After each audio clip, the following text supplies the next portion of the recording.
Please subscribe to Sri Media. మీరు Telugu teach చేసేవాళ్ళ? Telugu social. Telugu social. Okay. అలా ఏంటంటే ఇంకా నేను అక్కడ ఉన్నప్పుడు కర్ణాటకలో మాట్లాడుతూ ఇవన్నీ చెప్తూ ఉన్నప్పుడు అనుకోకుండా ఒకరోజు వాళ్ళు ఒక డ్యాన్స్ ప్రోగ్రామ్ వాళ్ళు అజ్జి ఒక డ్యాన్స్ ఉంది చేస్తారా మీరు అని అడిగారు. ఎలా అలా వద్దా ఎవరికి చెప్పలేదు, బాగుంటుందా అని కొంచెం ఆలోచించి సరే వస్తాను అన్నా. వెంటనే వాళ్ళు కొరియోగ్రాఫర్ దగ్గర తీసుకెళ్ళారు. ఏం చేస్తామంటే ఓల్డ్ది రాజ్కుమార్ గారి సాంగ్ ఒకటి ఓల్డ్ది చెప్పి బాగుందని చెప్పనేసి అది నేర్పించి అది చేయించారు అనమాట. మర్నాడు ప్లే చేయించారు. చిన్ని ప్రకాష్ మాస్టర్ ఆయన జడ్జి దాంట్లో. అమ్మా మీరు ప్రొఫెషనల్ అన్నారు. లేదండి ఇట్లా చిన్నపిల్లలకి నేర్పేదాన్ని అలా ఇంట్లో చెప్పొచ్చారా అన్నారు. లేదండి చెప్పలేదండి. సరే ఇప్పుడు చెప్పండి అని చెప్పాను. బాగా మెచ్చుకున్నారు అందరూ. అబ్బో నాలో కళ ఇంకా బాగానే ఉంది అనేసి కొంచెం హ్యాపీగా ఫీల్ అయ్యాను. ఆ తర్వాత వాళ్ళే ఇంకొక డ్యాన్స్ ప్రోగ్రామ్ లో చేపించారు. అది కన్నడ రాజ్ కుమార్ గారు అబ్బాయి శివరాజ్ కుమార్ గారు. ఆయన ఇంకా తెలిసిందే కదా, అంత పెద్ద హీరో సమక్షంలో వాళ్ళ నాన్నగారి పాటలతోటి చేశా. ఆయనకి చాలా ఖుషి అయిపోయింది. ఇంకా చాలా బాగుందమ్మా అనేసి వాళ్ళందరూ పొగిడారు. ఇంకా మనకి మనసులో ఓహో నాలో ఇంకా బానే ఉంది అనేసి కొంచెం సంతోషం వేసింది. అలా ఒక యాడ్ ఆఫర్ వచ్చింది, యాడ్ చేశా. అలా అనుకోకుండానే ఇట్లా వచ్చిన లేదు, అసలు నేర్చుకోవడమనో లేకపోతే ఇంకోటనో ఏం లేదు. నేను ఈ పిల్లలకి చిన్న చిన్న నీతి కథల్ని నాటకంగా రాసి పిల్లల చేత ప్లే చేయించడం ఇలాంటివే కానీ అలా జానపద గేయాలు వాళ్ళతో నేర్పించడం, ఈ పాప్ సాంగ్స్ కొద్దిగా అట్లా నేర్పించి వాళ్ళతో వేయించడం ఇవి చేసేదాన్ని. అది కొద్దిగా ఉంది కదా, ఇంకా వెళ్ళగానే మనకి అంత ఇబ్బంది అనిపించలే స్టెప్స్ వేయటానికి కానీ దేనికైనా. అలాగే ఇక ఈ యాడ్స్ కూడా అనుకోకుండా ఇట్లా చేస్తున్నానని వాళ్ళలో వాళ్ళు తెలుసుకుని అంటే నాకు షాప్ ఉంది కదా, యాడ్ ఉంది చేస్తారా బామ్మ, అది చేశాను. ఆ తర్వాత ఇంకో యాడ్ వచ్చింది తేజ మసాలా అని, అది చేశాను. అట్లా యాడ్లు చేస్తూ ఉండగానే మేము కొంతమంది కలిసి షార్ట్ ఫిల్మ్ ఒకటి చేసాం మా కాంపౌండ్లోనే, మళ్ళీ వేరే వెళ్ళకుండా. అలా తెలిసి వాళ్ళ నుంచి ఒక సినిమా ఆఫర్ వచ్చింది, అది చేశాను. అలా అలా చేస్తూనే ఈ లోపల మనకి నేను కన్నడ ఒక సీరియల్ అడిగా. సీరియల్స్ సినిమాలు ఈ కాంపౌండ్లో చేస్తూ ఉండేవాళ్ళు. నాకు ఒక సీరియల్లో అవకాశం ఇవ్వండి అని అడిగితే అమ్మ మీ కన్నడ తెలుగు మాట్లాడినట్టుంది కాబట్టి కొద్దిగా కష్టం అవుతుంది, వాళ్ళకి డబ్బింగ్ లేదు కాబట్టి ఇంకా మీరు కొంచెం టేక్స్ ఎక్కువ పడతాయమ్మా, ఇంకొంచెం నేర్చుకోండి ప్రాపర్గా అప్పుడు చెప్దాము అని. అబ్బా అనుకుని సరే ఈ లోపల టీవీ పక్కలోనే ఉండేది కదా, ఇది వచ్చింది ఆడిషన్స్ ఉన్నాయి కామెడీ కిలాడీలు చేస్తారా, అదే జీ తెలుగు. ఆ టైంలో అప్పటికే కన్నడలో కామెడీ కిలాడీలు వస్తుంది, అవి చూస్తా ఉన్నాను కదా, ఓహో ఆ ప్రోగ్రాం కూడా ఇలానే ఉంటుంది కదా అనేసి నేను ఇంకా 4 మాటలు రాసేసుకుని ఇంకొచ్చేసి. ఎంత ఉంటుందమ్మా మీ వయసు, ఎంత ఉంటున్నప్పటికి? అంటే ఇప్పుడు 6 ఏళ్ళు అనుకోండి, 66 లో ట్రై చేశారు ఇవన్నీ. అంతే 65 అంతే 65 ఆ మధ్యలో. అట్లా వచ్చేసేటప్పటికి 4 మాటలు రాసుకొచ్చాను, వచ్చేసేసి ఆడిషన్కి వచ్చా. అది ఆ పిల్లలు ఉన్నారు కదా, వచ్చే పిల్లలు వాళ్ళందరూ హీరోలు, సీరియల్స్ చేస్తుంటారు దాంట్లో కన్నడ.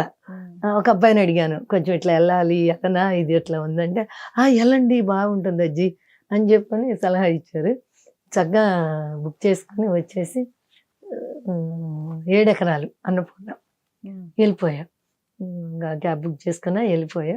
అక్కడికి వెళ్ళిన తర్వాత అప్పుడు నాకు క్యాబ్ బుక్ చేయడం కూడా రాదు, పక్కన ఒక ఆయన చేత చేయించుకున్నాను అనమాట. అక్కడికి వెళ్ళి నాకు అసలు హైదరాబాద్ ఏం తెలీదు, చుట్టాలు ఉన్నారు కానీ ఎక్కడెక్కడో ఉన్నారు, మనమంతా పర్టికులర్గా కనుక్కుని వెళ్ళే అంత ఇది నాలెడ్జ్ లేదు అప్పుడు.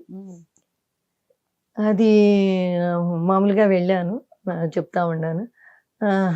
స్టాప్ అన్నారు. అయ్యో ఇంకా 2 ముక్కలు ఉన్నాయమ్మా ఇది కూడా చెప్పేస్తాను అంటే లేదమ్మా యు ఆర్ సెలెక్టెడ్ అన్నారు. అమ్మయ్య అని చెప్పని ఇంక బాగా ఖుషి. చాలా సంతోషంగా ఇంకా దిగొచ్చి అలా స్టార్ట్ అయింది అసలు స్టార్ట్ అయింది. అది నాకు పెద్ద వేదిక. కామెడీ కిలాడీలు అనేది పెద్ద వేదిక అనమాట. కానీ చూడండి అసలు హిట్లు కదండి. ఎక్కడ బెంగళూరు, ఆ, మళ్ళీ ఎక్కడ నాగార్జున సాగర్, అయ్యో, ఎక్కడ ఎక్కడ? స్కూలు, మళ్ళీ ఎక్కడ ఇండస్ట్రీ, అవును. అంతా చుట్టుకుని వచ్చేసాను. వచ్చేసా మొత్తం అసలు. అవును. కానీ ఏ వయసులో అయిందమ్మా పెళ్లి? ఏ వయసులో అయింది? పెళ్లి నాకు 17 ఏళ్ళకే అయిపోయింది. 17 ఏళ్ళకి. అదేలే ఇంటర్ చదివారు కదా. అదే ఆ రోజుల్లో ఇంకా అదే ఎక్కువేమో. అప్పటికి ఇంకా చేసేస్తారు. అంటే చదివే వాళ్ళు ఉంటారు. కానీ మాకేంటంటే మేము 4 అక్క చెల్లెలు అన్నదమ్ములు 4 పెద్ద ఫ్యామిలీ. ఓకే. ఇంకా చేసేస్తారు కదా. అట్లా నా తర్వాత ఇంకా 2 ఉన్నారు. మీరు ఎట్లా ఏ వయసులో ఉన్నప్పుడు కోల్పోయారు వీళ్ళ ముగ్గురిని? అప్పుడే వాళ్ళు పోయినాకే నేను ఇండస్ట్రీకి వచ్చింది. నేను బెంగళూరులో వెళ్ళిపోయి ఇది ఆపేసేసి 2010లో మా హస్బెండ్ పోయారు. ఓకే. 8లో చిన్నబ్బాయి, 7లో కోడలు. అట్లా వరుస పెట్టి సంవత్సరానికి కోడలు పోయిన సంవత్సరానికి కొడుకు, ఆయన పోయిన 1.5 yearకి హస్బెండ్ చనిపోయిన తర్వాత మీరు అసలు బెంగళూరు వచ్చారు? బెంగళూరులోనే ఉండిపోయా. వాళ్ళు అప్పటికే మా చిన్న కొడుకు బెంగళూరులో ఉండేది. ఓకే. ఓకే. మధ్యలో షుగర్ ఫ్యాక్టరీలో ఆయన క్యాంటీన్ చేస్తూ ఉంటాడు. ఆయన అక్కడ ఉండగానే ఇవన్నీ అయిపోయింది. ఇంక ఎట్లా అయిపోగానే మా వాళ్ళు కూడా ఇంకో వద్దు నువ్వు ఎక్కడికి వెళ్ళొద్దు ఇక్కడే ఉండిపో అని చెప్పి నాకు ఒక షాప్ చేసి ఇచ్చారు. ఓకే. ఇంకా ఎందుకు ఊరికినే ఆ పెద్ద అబ్బాయి బాబు పెద్ద బాబు ఏం చేస్తారు? పెద్ద బాబు విజయవాడలో షాప్ ఉంది. ఓకే. ఆయన అక్కడ సెటిల్ అయిపోయి షాప్ అంటే ఈ గ్రోసరీ షాప్స్ ఇవా? ఇదే. ఇప్పుడు ఎక్కడ ఉంటారు అసలు మీరు? పెద్ద బాబు దగ్గర ఉండరా? ఎవరి దగ్గర ఉండను. 70 సంవత్సరాల పైన ఉంటాయా? ఉంటాయి 71 ఉంటాయి. అయినా సరే ఒక్కరే. ఎలా మేనేజ్ చేసుకుంటారు? ఇప్పుడు జనరల్ గా నార్మల్ గానే ఇప్పుడు 25 ఏళ్ళు 30 ఏళ్ళ వాళ్ళకే నడుము నొప్పులు, కాళ్ళ నొప్పులు అన్ని స్టార్ట్ అయిపోతున్నాయి. ఆ టైంలో ఎవరో ఒకళ్ళు ఉండాలి. మరి మీ పరిస్థితి ఎలా? నాకు లేదండి. అదే ఇప్పుడు ఒక టాబ్లెట్ మింగను. నాకు బీపీ లేదు, షుగర్ లేదు. ఇంకా నేను ఇంకా ఇప్పటికీ నా పని నేను చేసుకుంటాను. పని ఆవిడ అట్లా ఎవరు లేరు? నాకు ఎవరిని పెట్టుకోను. మెట్లు కింద నాకు మెట్లు నడుస్తా, మెట్లు ఎక్కి దిగుతా, అన్నీ ఇంకా కొంచెం దూరం నడుస్తాను. అంటే అలా అని ఓ మైళ్ళు ఏం కాదు, కొద్దిగా మనకి పర్వాలేదు.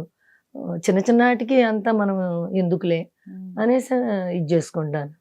అయితే నాకు ఈ స్ట్రెంత్ కారణం ఏంటంటే మేము తిన్న ఫుడ్ ఆ రోజుల్లో. అప్పుడు ఆర్గానిక్ ఫుడ్ కదమ్మా, ఇవన్నీ లేవు కదా, మందులు లేవు కదా. అప్పుడు ఏంటంటే మేము టిఫిన్లు అవి కూడా లేవు. పాడి పంట ఇవే ముఖ్యం. బాగా పాడి ఉండేది, కొంచెం బాగా పెరుగు, నెయ్యి, పాలు ఇవన్నీ బాగుండేవి కదా పుష్కలంగా. అమ్మకాలు ఉండేవి కాదు అప్పుడు. నాకు తెలిసినాక ఎప్పుడుకో అమ్మకాలు వచ్చినాయి, కేంద్రాలు వచ్చి. అంతకుముందు అంతా ఇంట్లోనే పాడి ఉంటుందంటే ఇంట్లో పిల్లలు పుష్కలంగా తాగాలి అనే ఒక దీంతో ఉండేవాళ్ళు. చక్క కూరలు కూడా దొడ్లోనే పండేది. ఒకరి దొడ్లో పండిని ఒకళ్ళకి ఇచ్చుకోవడాలు. సొరకాయ పండిందంటే విపరీతంగా కాసేయి. ఇవాళ మనం అనుకున్నాను ఇంకో కాయ ఇంకొకళ్ళకి, వాళ్ళ దొడ్లో పొట్లకాయలు పండిని అని మనకు పంపించి. ఇట్లా ఏంటంటే అవి కూడా ఎరువులేన ఇది. అవును. కూర వండుకున్నామంటే అది కమ్మగా ఉండేది, ఎక్కువగా నెయ్యి వాడేవాళ్ళు. నాకు నయా పైసా కూడా తెలుసు, మీకు తెలుసా? పైసా, నయా పైసా. మేము స్కూల్కి వెళ్ళేటప్పుడు 1 పైసా పట్టుకెళ్తే ఒక ఐస్ ఫ్రూట్ వచ్చేది. అట్లా ఇప్పుడు 1 రూపాయి వస్తువు ఆ రోజున పైసాకి వచ్చేది. రూపాయి అంటే 100 పైసలు, అంటే 1 పైసా 100 రెట్లకి వెళ్ళిపోయింది. రూపాయికి తక్కువ ఇవాళ మీకు కాయిన్ ఎక్కడైనా కనిపిస్తుందా? ఎన్ని జనరేషన్ చూసేసారు? 2-3 చూసేసారు అయితే జనరేషన్స్ కదా. చూసాను అన్ని. నాకు అదే హెల్త్ ప్రాబ్లమ్స్ ఏమి. స్పెట్స్ దేనికోసం అమ్మా? అది చూపు మందగించింది, సైట్ ఉంది. ఓకే. సైట్ ఒకటి ఉంది. ఏమో పొరలు వచ్చినాయిలే కానీ తీపించాలి, పెద్ద ఇబ్బంది పెట్టట్లేదు కదా అని అట్లా ఆగాను. అదొక్కటే ప్రాబ్లం, ఇంకేం లేదు. అసలు జనరల్ గా ఒక 60-65 అంటే ఆరోగ్యం బాగున్నా కూడా సరే ఇంత చూసేసాము, పిల్లలు మన వాళ్ళ దగ్గర ఉందాము, లేకపోతే రిటైర్మెంట్ అవును. ఆలోచనలు ఎక్కువ ఉంటాయి. ఉంటాయి. మీకెందుకు అసలు ఆ వయసులో ఇవన్నీ చేయాలి? అసలు రాలా నాకు ఇప్పుడు కూడా. ఆ. ఇప్పుడు కూడా ఇండివిడ్యువల్ గానే బతకాలి. మన పని మనం చేసుకోవాలి. ఆ. ఇప్పుడు నేను ఆ పిల్లాడి బాధ్యత అంతా నేను తీసుకున్నా. ఎందుకంటే మనకి వాళ్ళ అమ్మ తెలుసు బ్రెయిన్ ట్యూమర్ ఆవిడకి. ముందుగానే తెలుసు కదా! పిల్లాడిని నాకు అలవాటు చేసేసింది. ఆవిడకి కూడా ఏంటంటే నేను ఒక టీచర్ ఫీల్డ్ నుంచి వచ్చాను కదా! మా అత్తగారైతే మా అబ్బాయిని బాగా చూసుకుంటుంది అనే ఒక నమ్మకం పెట్టుకుంది. ఆవిడ పోయేటప్పుడు కూడా నా దగ్గర మాట తీసుకుంది.